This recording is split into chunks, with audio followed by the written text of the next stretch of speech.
హామీల అమలుపై చంద్రబాబు బీద అరుపులు అరుస్తున్నారు. హామీలు ఇచ్చాం కానీ డబ్బులు లేవని బాబు చెప్తున్నారు.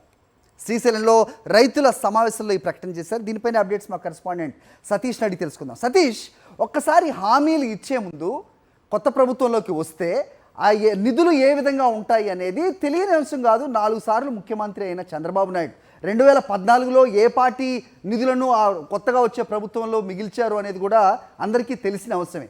ప్రస్తుతం ఈ కొత్తగా అరుస్తున్న ఈ బీద అరుపుల్ని ఏ విధంగా చూడాలి? మొత్తానికి సూపర్ 6 కంచికేనా ఏంటి మీ దగ్గర అప్డేట్స్?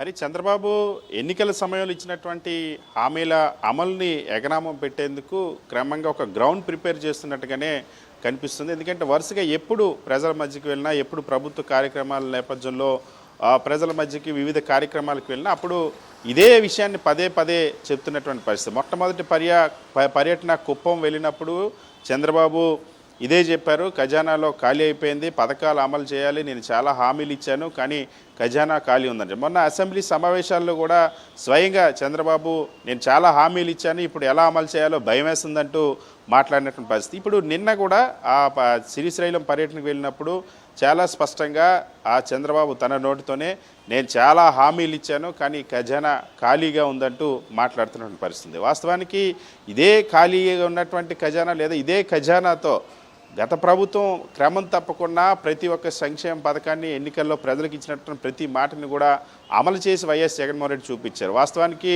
2019లో వైఎస్ జగన్మోహన్ రెడ్డి ముఖ్యమంత్రి అయ్యేనాటికి చంద్రబాబు ఖజానాలో మిగిల్చింది కేవలం 100 కోట్లు మాత్రమే. కానీ ఈరోజు చంద్రబాబు ముఖ్యమంత్రి అయ్యేసరికి ఖజానాలో సుమారుగా 7 నుండి 8 వేల కోట్ల రూపాయలు అందుబాటులో కూడా ఉన్నాయి. సో ఆ తర్వాత ఈ వాస్తవ పరిస్థితులన్నీ నాకు తెలుసు, ఆంధ్రప్రదేశ్ రాష్ట్రంలో ఆదాయ వనరులన్నిటి గురించి నాకు అవగాహన ఉంది, నేను ఖచ్చితంగా సమర్థవంతంగా ఫైనాన్షియల్ మేనేజ్మెంట్ చేయగలనని చెప్పి ఎన్నికల్లో ప్రతి ఇంటికి ఒక గ్యారంటీ కార్డుని ఇచ్చారు, బాండ్ ఇచ్చారు చంద్రబాబు నాయుడు. కానీ ఇప్పుడు ఆ హామీల అమలుకు వచ్చేసరికి మాత్రం అనేక విన్యాసాలు చేస్తుందని చెప్పొచ్చు ప్రభుత్వం. ఎందుకంటే ఓటాన్ అకౌంట్ బడ్జెట్ తీసుకురావడం, ఆంధ్రప్రదేశ్ రాష్ట్ర చరిత్రలో కొత్తగా ముఖ్యమంత్రి అయినటువంటి ముఖ్యమంత్రులు కూడా ఎవరు కూడా ఇటువంటి అసమర్థ నిర్ణయం తీసుకోలేదు.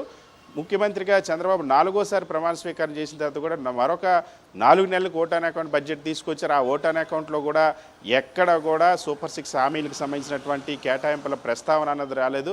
ప్రజలకి ఈ వాస్తవాలు వివరించాల్సి వస్తుందని అసెంబ్లీని కూడా అర్ధాంతరంగా ప్రొరోగ్ చేయించి మళ్ళీ ఈ ఆర్డినెన్స్ తీసుకొచ్చి క్యాబినెట్లో షార్ట్ సర్క్యులేషన్లో ఆర్డినెన్స్ తీసుకొచ్చి మరి ఓటాన్ అకౌంట్ని పెట్టినటువంటి పరిస్థితి. ఇప్పుడు బయట ప్రకటనలేమో ఇలా చేస్తుంది. ఇంకోవైపు అప్పుల విషయంలో 14 లక్షల కోట్ల అప్పులు ఉన్నాయంటూ మొన్నటి వరకు ప్రచారం చేశారు. 14 లక్షల కోట్ల అప్పులు ఉన్నాయని తెలిసి ఈ హామీలన్నీ ఇచ్చారు. ఏడాదికి సుమారుగా 1,67,000 కోట్ల రూపాయలు విలువైన సంక్షేమ పథకాలు అందిస్తామని. కానీ ఇప్పుడు మాత్రం బేదరపులు అరుస్తుండడం పట్ల ప్రజల్లో ఎక్కడైతే ఈ హామీల అమలు గురించి ప్రశ్నిస్తారనో ముందుగానే చంద్రబాబు ఈ గ్రౌండ్ ప్రిపేర్ చేస్తారని ఒక అభిప్రాయం అయితే సర్వత్రా వ్యక్తం అవుతుంది. ముఖ్యంగా ఈ హామీల అంశం చూసుకుంటే కనుక జగన్ ఉంటే అనేది ఈ మధ్యకాలంలో ఎక్కువగా వినిపిస్తున్న పరిస్థితి. దాని గురించి ఏం చెప్తారు? What is your comment?